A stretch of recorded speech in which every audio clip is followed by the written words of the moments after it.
This one is decision-making theory.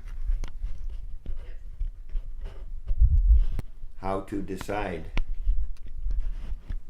And when you do decide, how to determine whether your decision is accurate, and perhaps how much it's accurate, and what the ratio is between accuracy, between correctness and incorrectness.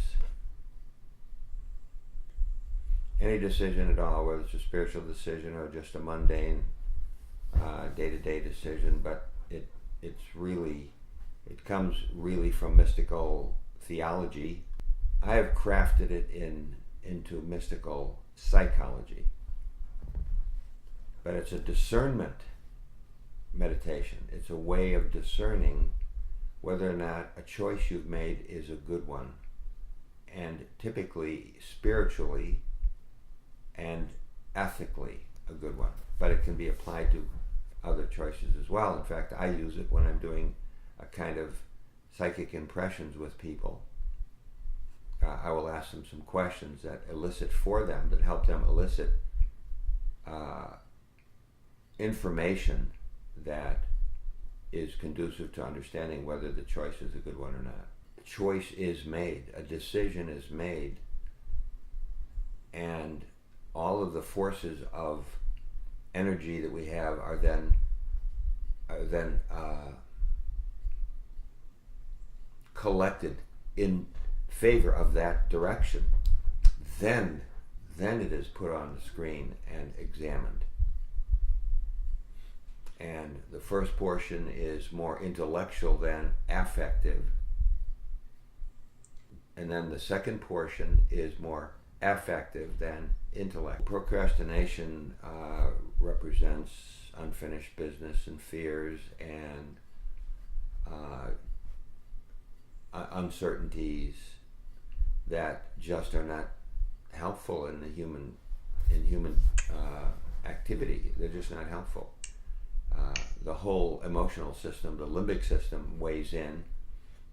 It's the fight-flight system, and it weighs in and overwhelms the decision-making process quite often with sentiments that are historic and primitive, running away from saber-toothed tiger,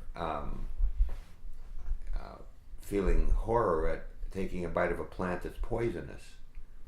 So those considerations, in terms of their energy, weigh in on decisions we make today. We'd like to eliminate those excessive limbic system considerations and use them, since we have them, use them to intuit whether or not a decision is more right than wrong. And one of the things we can do is actually state a ratio. I'm feeling about 60% that this is a correct decision and 40% that it isn't. And I'm getting that sense through the agitation I'm feeling as I look at this decision that I've already made. I'm getting that with the sense of happiness or joyfulness I'm feeling with the choice I've made. I'm feeling like this is a 80% at least correct. And so talking that out after experiencing it on screen is also helpful. Some women will come in and say, will I marry Bill? And what I say to them is, you should be asking, should I marry Bill? That's what you should be asking me. Why not let's face that and make that a yes or no, clearly. Will I marry Bill is, I'm asking for information because I'm hoping I'll marry Bill.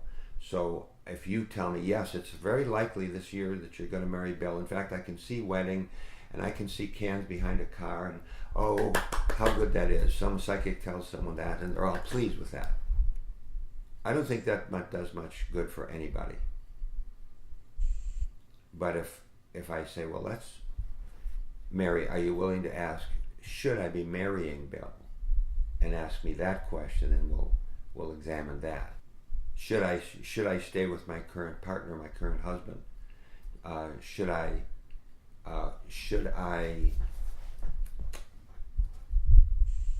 I do more to reconcile? What can I do? Should I change my living conditions, my circumstances? Those are all questions that can be discussed and worked on. But this particular decision-making theory is you make a decision. Doesn't matter whether you think it's partly right or partly wrong. You make the decision, you put it on your screen, and then you get information from your higher self.